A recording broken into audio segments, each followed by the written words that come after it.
അപ്പോൾ ഈ ഒരു അളവിൽ നിങ്ങൾ സ്കെയിലെടുത്ത് നിങ്ങൾ അളന്ന് ചെയ്യുവാണെങ്കിൽ കൃത്യമായിട്ടുള്ള ഈക്വൽ അളവ് നിങ്ങൾക്ക് സ്പോഞ്ചിന് കിട്ടും കേട്ടോ. ഇങ്ങനെ പിടിച്ച് പയ്യെ കറക്കണം കേട്ടോ. പയ്യെ കറക്കിയാൽ മതി, ഒരുപാട് ഫാസ്റ്റായിട്ടൊന്നും ചെയ്യേണ്ട, പയ്യെ കേട്ടോ. ഇത്രയുള്ള സംഭവം. ക്രം കോട്ടിന് വേണ്ടി ഒരുപാട് ക്രീം ഞാൻ വേസ്റ്റ് ആക്കുന്നില്ല, അതിൻ്റെ ആവശ്യമില്ല കേട്ടോ. അതുകൊണ്ടാണ്.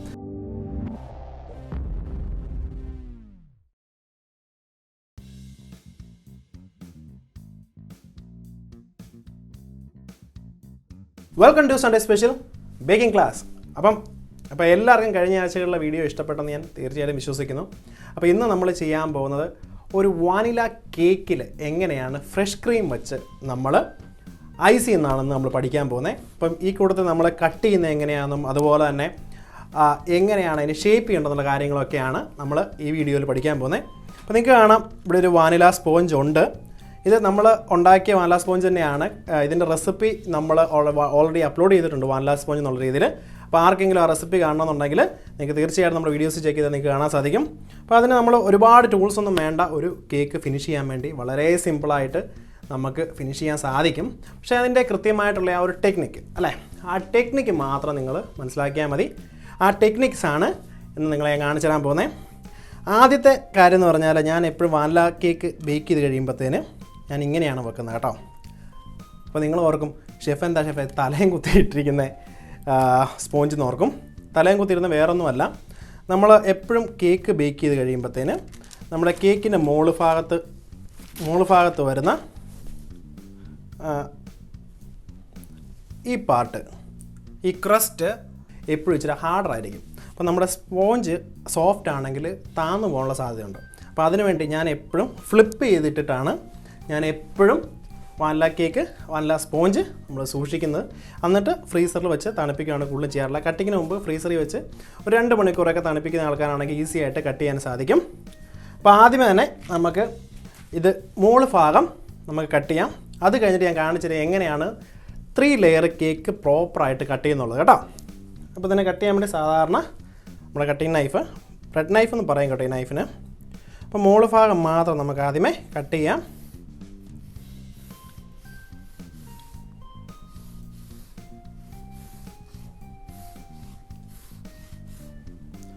കാണാൻ സാധിക്കും ഞാൻ വളരെ ഒരു ആംഗിൾ വെച്ച് തന്നെയാണ് കട്ട് ചെയ്യുന്നത് കേട്ടോ.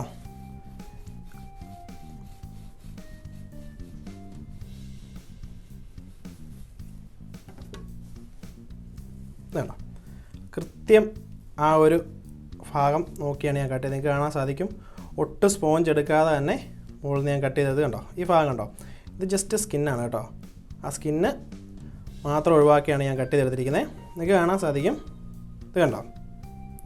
ഈ കേക്ക് ഡ്രൈ അല്ല ഒരിക്കലും, നല്ല സോഫ്റ്റാണ്. അപ്പോൾ അതിന് കാരണമാണ്, അതുകൊണ്ടാണ് ഞാൻ പറഞ്ഞത് വാനില സ്പോഞ്ച് നമ്മൾ ബേക്ക് ചെയ്യുമ്പോൾ വളരെ സോഫ്റ്റായിട്ട് വേണം ബേക്ക് ചെയ്തെടുക്കാൻ. എപ്പോഴും ബേക്കിങ്ങിന് ഒരു കാര്യം ശ്രദ്ധിക്കേണ്ടതെന്ന് വെച്ച് കഴിഞ്ഞാൽ നമ്മൾ സ്റ്റീം ബേക്കിങ്, അതിനെക്കുറിച്ചുള്ള ഡീറ്റെയിൽ ആയിട്ടുള്ള കാര്യങ്ങൾ നമ്മുടെ വാനില സ്പോഞ്ചിൽ ഞാൻ കൃത്യമായിട്ട് ഞാൻ പറഞ്ഞിട്ടുണ്ട്. അപ്പം ഇവനെ മാറ്റി വെക്കാം നമുക്ക്. അപ്പം ഇത് കണ്ടോ, ഇനി ഒന്നുകൂടെ നമ്മൾ കൃത്യം ലെവലാകാൻ വേണ്ടി ഒന്നുകൂടെ നൈഫ് മുകളിലോട്ട് ഓടിക്കുക. അപ്പോൾ കട്ട് ചെയ്ത് പോകാമല്ലോ, ഓൾമോസ്റ്റ് എല്ലാം ലെവൽ തന്നെ ആയിരുന്നു ആദ്യത്തെ കട്ടിങ്ങിൽ തന്നെ. എന്നാലും ജസ്റ്റ് ഒന്നുകൂടെ ഇത്ര ഉള്ളൂ നമുക്ക് മിച്ചം വന്നുള്ളൂ. ഇനിയാണ് ഇമ്പോർട്ടൻ്റ് പാർട്ട്. നമുക്ക് സൈഡൊക്കെ ഒന്ന് ക്ലീൻ ചെയ്ത് കേട്ടോ. ആ ക്രംസ് ഒന്നും അവിടെ കിടക്കണ്ട. സൈഡൊക്കെ നന്നായിട്ടൊന്ന് ക്ലീൻ ചെയ്തേക്കാം. കമ്പ് ഇനിയും വരും, എന്നാലും ഞാൻ പറയണം ആദ്യമേ തുടക്കത്തിൽ തന്നെ അത് ക്ലീനായിട്ട് ചെയ്യുവാണെങ്കിൽ അത് അവസാനം വരെ നമുക്ക് അത് മെയിൻറ്റെയിൻ ചെയ്യാൻ സാധിക്കും കേട്ടോ. അപ്പോൾ അതിന് ഇവിടെ ഞാൻ ഒരു സ്കെയിൽ എടുത്ത് വെച്ചിട്ടുണ്ട് കേട്ടോ. അപ്പോൾ ആ സ്കെയിൽ നമുക്ക് വച്ച് നോക്കാം നമ്മുടെ കേക്കിൻ്റെ അളവ് എല്ലായിടത്തും സെയിം ആണോ എന്ന്. 5 സെൻറ്റിമീറ്റർ ഹൈറ്റ് ഉണ്ട് കേട്ടോ. അപ്പോൾ ഞാൻ 4 വശവും നോക്കി 4 വശത്തും ഈക്വലായിട്ടുള്ള 5 സെൻറ്റിമീറ്ററാണ് നമുക്ക് ഹൈറ്റ് വന്നിരിക്കുന്നത്. അപ്പം നമ്മൾ മാർക്ക് ചെയ്യുവാണ് കേട്ടോ. അപ്പോൾ 5 സെൻറ്റിമീറ്ററിൻ്റെ ഏകദേശം 3 നമുക്ക് ഡിവൈഡ് ചെയ്യാം. ഒരു കണക്ക് വെച്ച് വിടുക കേട്ടോ. അപ്പോൾ ഈ ഒരു അളവിൽ നിങ്ങൾ സ്കെയിലെടുത്ത് നിങ്ങൾ അളന്ന് ചെയ്യുവാണെങ്കിൽ കൃത്യമായിട്ടുള്ള ഈക്വൽ അളവ് നിങ്ങൾക്ക് സ്പോഞ്ചിന് കിട്ടും കേട്ടോ. ഷെഫ് ഇനി നോക്കി കാണിച്ചു തന്നിട്ടൊന്നും പറയരുത്, സെൻറ്റിമീറ്റർ അളവാണ്, എനിക്ക് കൃത്യമായിട്ടുള്ള അളവ് അറിയാം. നിങ്ങളുടെ എളുപ്പത്തിന് വേണ്ടി പറഞ്ഞാണ്. സ്കെയിൽ എടുത്ത് വെച്ച് നോക്കുവാണെങ്കിൽ അപ്പോൾ ഒരു കാര്യം പറയാം, സ്കെയിൽ എടുത്തിട്ട് ഈക്വലായിട്ട് എല്ലായിടത്തും മാർക്ക് ചെയ്യുക ഇങ്ങനെ ചുറ്റും. അപ്പോൾ നിങ്ങൾക്ക് കൃത്യമായിട്ടത് കട്ട് ചെയ്യാൻ സാധിക്കും. അപ്പോൾ ഞാൻ 3 കട്ട് ചെയ്യുക കേട്ടോ. അതിന് കൃത്യം അവിടെ നോക്കി ഏകദേശം ഈക്വലാണ്. ഞാൻ വലിക്കുന്നുണ്ടോ നിങ്ങൾ? ജസ്റ്റ് മാർക്ക് ചെയ്ത് പോവുക കേട്ടോ. ഒറ്റയടിക്കല്ല ഞാൻ കട്ട് ചെയ്യുന്നത്, ജസ്റ്റ് മാർക്ക് ചെയ്ത് പോവുകയാണ് ഞാൻ ചെയ്യുന്നത് കണ്ടോ.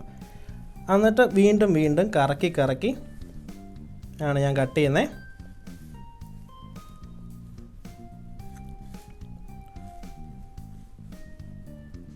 കണ്ടോ, ഇങ്ങനെ എടുക്കുക. ഫസ്റ്റ് ലെയർ പ്രോപ്പറായിട്ട് നമ്മൾ കട്ട് ചെയ്തെടുത്ത് കണ്ടോ. നിങ്ങൾക്ക് കാണാൻ സാധിക്കും നല്ല സോഫ്റ്റാണ്, വെറ്റാണ്. ഒരു എക്സാമ്പിൾ ഞാൻ കാണിച്ചു ഇച്ചിരി എടുത്ത് കാണിച്ചു തന്നാൽ നിങ്ങൾക്ക് ഞാൻ സ്പോഞ്ച് ഡ്രൈ ആണെന്ന് നിങ്ങൾക്ക് മനസ്സിലാകത്തുള്ളൂ. ഇത് കാണിക്കാൻ വേണ്ടി കേട്ടോ ഇത് എടുത്തേ, അല്ല എടുക്കത്തില്ലായിരുന്നു കണ്ടോ. നിങ്ങൾക്ക് കാണാൻ സാധിക്കും ഇത്രയും വെറ്റായ സ്പോഞ്ചിന് എന്തിനാണ് നമ്മൾ ഷുഗർ സിറപ്പ് കൊടുക്കുന്നത്? അതിൻ്റെ ആവശ്യമില്ല. അതുകൊണ്ടാണ് ഈ ഭാഗം എടുത്തത് കേട്ടോ. ഇതുണ്ടോ, നിങ്ങൾക്ക് തന്നെ അറിയാം, നമ്മൾ ബേക്ക് ചെയ്യുന്ന ഒരുപാട് പേര് കാണുന്നുണ്ടായിരിക്കും. ഇത് അവർക്ക് നിങ്ങൾക്ക് മനസ്സിലാകും കൃത്യമായിട്ട് എന്താണ് ഞാൻ ഉദ്ദേശിച്ചത്. പൂർണ്ണമായിട്ടും ബേക്കായി പ്രോപ്പറായിട്ട് ബേക്കായ ഒരു കേക്കിന് എപ്പോഴും സോഫ്റ്റ് ആയിരിക്കും. ഇതുണ്ടോ, കേക്കിനൊരു കുഴപ്പമില്ല. ഇതുണ്ടോ, നല്ല സോഫ്റ്റാണ്, സ്പോഞ്ച് പോലാണ്, പക്ഷേ അകം വെറ്റായിരിക്കും. അതുകൊണ്ടാണ് പല റെസിപ്പീസിലും ഞാൻ ഷുഗർ സിറപ്പ് എൻ്റെ സ്പോഞ്ചിന് ഞാൻ ഉപയോഗിക്കാത്തത്. ഇതിങ്ങനെ മാറിയിരിക്കട്ടെ അല്ലേ.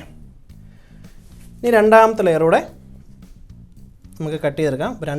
രണ്ടാമത്തെ ലെയർ കട്ട് ചെയ്യുമ്പോഴത്തേനും നമുക്ക് 3 ലെയറും കിട്ടും കേട്ടോ. അപ്പം ആദ്യം ചെയ്ത പോലെ തന്നെയാണ് ഞാനിത് ചെയ്യുന്നത്.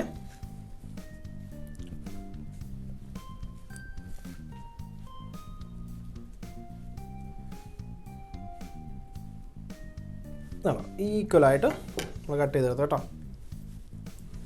നിങ്ങൾക്ക് കാണാൻ സാധിക്കും ഇത് കണ്ടോ, പ്രോപ്പറായിട്ട് നമ്മൾ കട്ട് ചെയ്തത് ഈക്വൽ ലെയറാണ് കേട്ടോ. നിങ്ങൾക്ക് കാണാൻ സാധിക്കുന്നുണ്ട് ഈക്വൽ ലെയറാണ് നമ്മൾ കട്ട് ചെയ്തെടുത്തത്. ഇനി ഞാൻ എന്നും പറയാറുണ്ട്, എൻ്റെ പല റെസിപ്പി വീഡിയോസിലും ഞാൻ പറഞ്ഞിട്ടുണ്ട് നിങ്ങളോട്, നമ്മൾ ചെയ്യുന്നത് പൈപ്പിംഗ് ബാഗിലാണ്. എന്തുകൊണ്ടാണ് ഈ പൈപ്പിംഗ് ബാഗ് നിങ്ങളോട് ഞാൻ പ്രിഫർ ചെയ്യുന്നത് വെച്ചാൽ, നമുക്ക് ഈക്വലായിട്ട് പൈപ്പ് ചെയ്യാൻ പറ്റും. പൈപ്പിംഗ് ബാഗ് ഉണ്ടെങ്കിൽ ഈക്വലായിട്ട് നമ്മുടെ ക്രീമോ ചോക്ലേറ്റോ ഗണാശോ എന്താണെങ്കിലും പ്രോപ്പറായിട്ട് നമുക്ക് പൈപ്പ് ചെയ്യാൻ പറ്റും കേട്ടോ. അതുകൊണ്ട് പൈപ്പിംഗ് ബാഗാണ് എൻ്റെ ഒരു രീതി കേട്ടോ.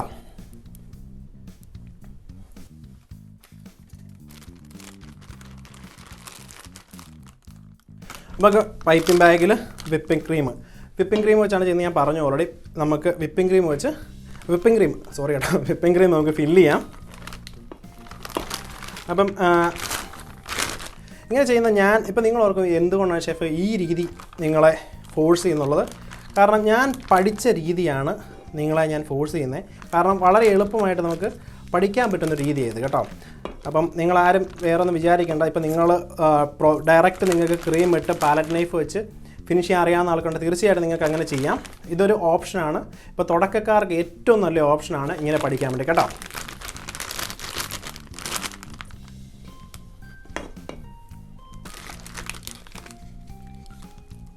ചാടിപ്പോയി.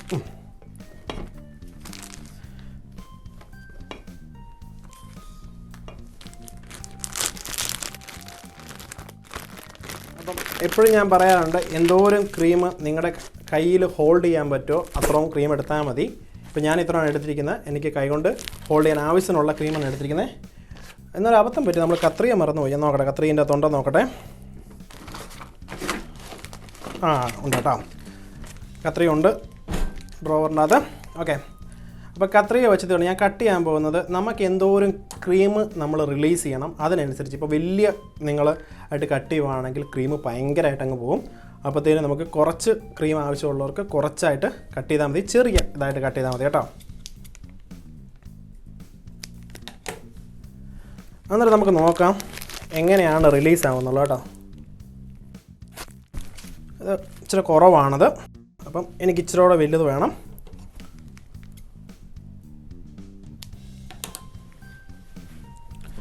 നോക്കട്ടെ.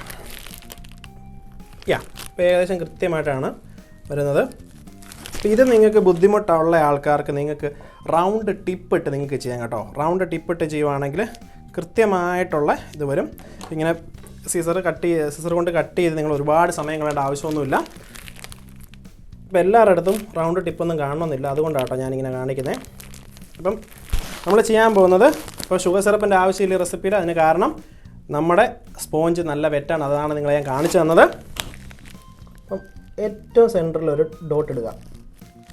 ഈ ഹൈറ്റിനനുസരിച്ച് നമുക്ക് ഈക്വലായിട്ട് നമ്മുടെ പൈപ്പിംഗ് ബാഗ് വെച്ച് നമുക്ക് പൈപ്പ് ചെയ്യാം കേട്ടോ.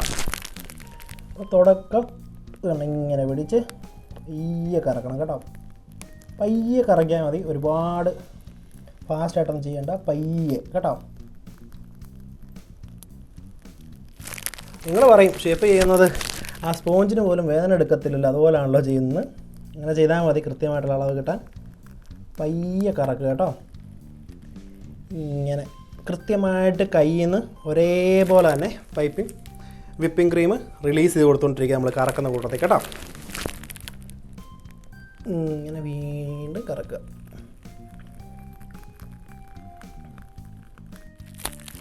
അപ്പോൾ ആരെങ്കിലും നമ്മുടെ ബേക്കിംഗ് ക്ലാസ്സിൻ്റെ മറ്റ് വീഡിയോകൾ കാണാത്തവരുണ്ടെങ്കിൽ അവർക്ക് കണ്ടു കഴിഞ്ഞാൽ നമ്മുടെ ചെയ്യുന്ന രീതികളുടെ ഏകദേശം ഒരു ഐഡിയ കിട്ടും. അപ്പോൾ ആദ്യമായിട്ട് വരുന്നില്ല കേട്ടോ. എനിക്കറിയാം ഭൂരിഭാഗം ആൾക്കാരും നമ്മുടെ ബാക്കിയുള്ള വീഡിയോസ് കണ്ടിട്ടുള്ള ആൾക്കാരാണെന്ന്.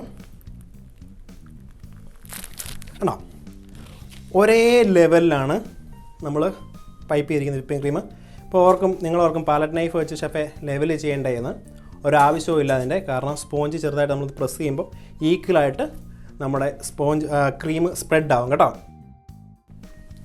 ഇനി നമ്മുടെ രണ്ടാമത്തെ സ്പോഞ്ച് കൃത്യമായിട്ട് വെക്കണം കേട്ടോ. അപ്പോൾ എപ്പോഴും ശ്രദ്ധിക്കണമെന്ന് വെച്ചാൽ ഒരു സൈഡ് കണ്ടോ, ഒരു സൈഡ് വച്ച് നോക്കുക. അപ്പോൾ ഈക്വലാന്ന് തോന്നുവാണെങ്കിൽ ബാക്കിയത്തെ കൂടെ അങ്ങ് വിട്ടു കൊടുത്തേക്കുക. സിമ്പിളാണ്, വളരെ സംഭവം. കണ്ടോ, ഈ പ്രസ് ചെയ്യുമ്പോഴത്തേന് ചെറുതായിട്ട് നമ്മൾ ഈ പ്രസ് ചെയ്യുമ്പോഴത്തേന് നമ്മുടെ വിപ്പിംഗ് ക്രീമും സ്പോഞ്ചുമായിട്ട് ഒരുമിച്ച് സ്റ്റിക്കാവും. കണ്ടോ, ഇത്രേ ഉള്ളൂ, ഒരുപാടൊന്നും ചെയ്യണ്ട, ഇത്രേ ഉള്ളൂ സംഭവം. കണ്ടോ, റെഡിയായി. ഇനി നമ്മുടെ രണ്ടാമത്തെ സെയിം നമ്മൾ ഒരു ഡോട്ട് ഇട്ടിട്ട് നോക്കുക. ഈ ഹൈറ്റാണ് എനിക്ക് വേണ്ടത്. എന്നിട്ട് പയ്യെ കറക്കുക ആ ഡോട്ടിൻ്റെ പൊക്കത്തിന്. വട്ടം കറക്കുക, വട്ടം വട്ടം നാരങ്ങ. അല്ല, അങ്ങനെ ഒരു പാട്ടില്ല നമ്മളെ ഇതിൻ്റെ അകത്തെ.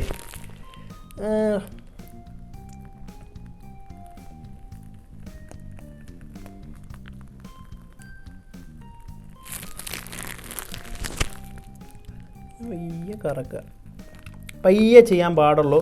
ധൃതി പിടിച്ച് ഇങ്ങനെ നമ്മൾ ചെയ്ത് കഴിഞ്ഞാൽ ഒരു കാരണവശാലും നമുക്ക് ശരിയാകില്ല. ഇപ്പം എപ്പോഴും ശ്രദ്ധിക്കേണ്ട കാര്യം എന്ന് വെച്ചാൽ ഞാൻ മിക്ക വീഡിയോസിലും പറയാറുണ്ട്, ബേക്കിങ്ങിന് എപ്പോഴും ലോങ് കട്ടേ ഉള്ളൂ, ഷോർട്ട് കട്ടേ ഇല്ല കേട്ടോ. ഷോർട്ട് കട്ടായിട്ട് ചെയ്ത് കഴിഞ്ഞാൽ നമുക്ക് കൃത്യമായിട്ട് നമ്മളൊന്നും പഠിക്കത്തില്ല. അതുകൊണ്ടാണ് ഞാൻ പറഞ്ഞത് കേട്ടോ. പഠിക്കണമെന്ന് ആഗ്രഹമുള്ളവർ എപ്പോഴും ലോങ് കട്ട് തന്നെ ചെയ്ത് പഠിക്കുക. അതാണ് എപ്പോഴും ഒരു അടിസ്ഥാനമില്ലാതെ ഒരിക്കലും നമുക്ക് വളരാൻ പറ്റില്ല. നമുക്ക് നല്ലൊരു ബേക്കർ ആവാനും ഒരിക്കലും സാധിക്കില്ല കേട്ടോ. അപ്പോൾ ബാക്കിയുള്ളത് നമുക്ക് പൈപ്പ് ചെയ്യാം.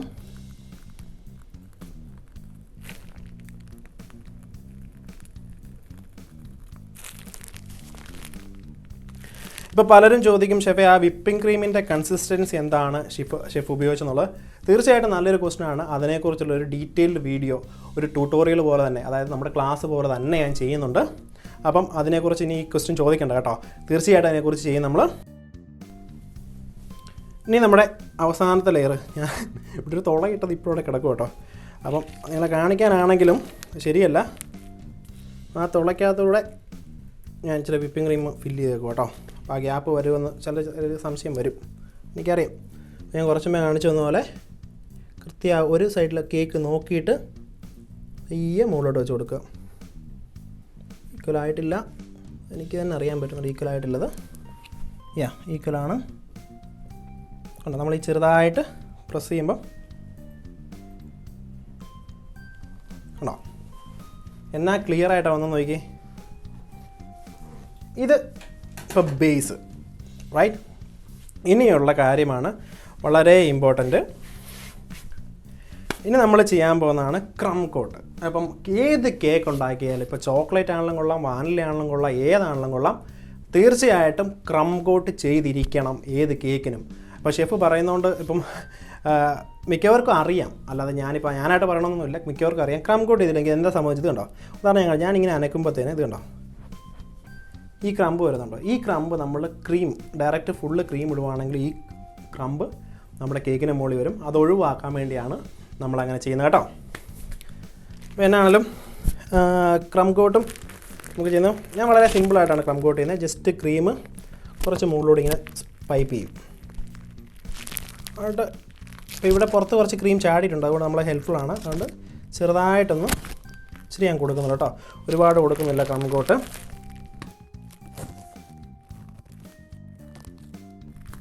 മുകളിൽ നിന്ന് താഴോട്ട് വരാം. ഇത്രയുള്ള സംഭവം. ക്രംബ് കോട്ടിന് വേണ്ടി ഒരുപാട് ക്രീം ഞാൻ വേസ്റ്റ് ആക്കുന്നില്ല, അതിൻ്റെ ആവശ്യമില്ല കേട്ടോ. അതുകൊണ്ടാണ് ആദ്യം തന്നെ എന്നും പറയാറുള്ള എല്ലാ കേക്കുകളും ഞാൻ ഉണ്ടാക്കാൻ പറയാറുണ്ട്, ഞാൻ എപ്പോഴും മുകളിൽ നിന്നാണ് തുടങ്ങുന്നത്. അപ്പം ഇതും അതുപോലെ തന്നെ ക്രംബ് കോട്ട് ആണെങ്കിലും നമ്മൾ മുകളിൽ നിന്നാണ് തുടങ്ങുന്നത്. ചെറുതായിട്ടൊന്ന് തേച്ച് പിടിപ്പിക്കുക മുകളിൽ.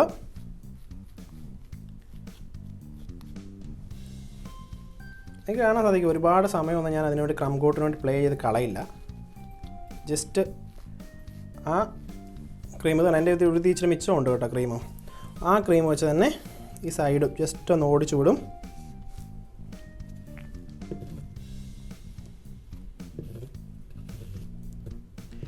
എല്ലായിടത്തും കൃത്യമായിട്ട് ഈക്വൽ എമൗണ്ടിൽ ക്രംബ് കോട്ട് ചെന്ന് ഞാൻ ഉറപ്പ് വരുത്തും കേട്ടോ.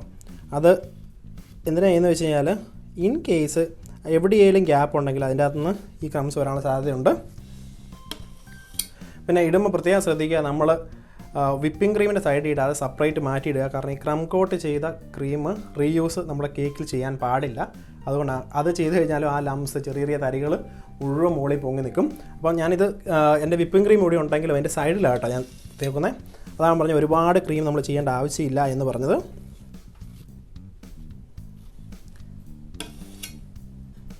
പറ്റാത്തടത്തും കുറച്ച് ചെയ്തു തന്നെ. ഇത്ര ഉള്ള സംഭവം കേട്ടോ. ഒന്ന് പാലറ്റ് നൈഫ് ഓടിച്ച് വിടുക. മാക്സിമം ആ ക്രംബ് കോട്ട് ചെയ്ത ക്രീം ഇങ്ങനെ എടുക്കുക കേട്ടോ.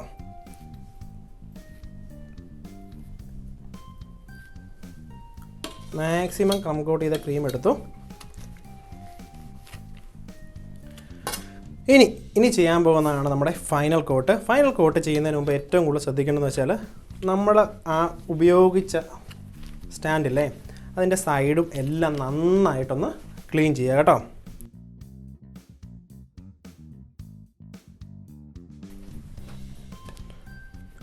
കേക്ക് ബോർഡെ വെച്ച് ചെയ്യുന്നവർ എപ്പോഴും ഈ സൈഡ്, കാരണം ആ ക്രംസ് അവിടെ ഉണ്ട്, നമ്മൾ ഇനി യൂസ് ചെയ്യുന്ന ക്രീം യൂസ് ചെയ്താലും അവിടെ ഫുള്ള് അവിടെ മുഴുവൻ പറ്റും. അപ്പോൾ അത് ഒരിക്കലും നമുക്ക് പാടില്ല. ഇതെങ്ങനെയാണ് ഫിനിഷ് എന്നുള്ളത് നിങ്ങളെ ഞാൻ കാണിച്ചു തരാം. അപ്പം പാർട്ട് 2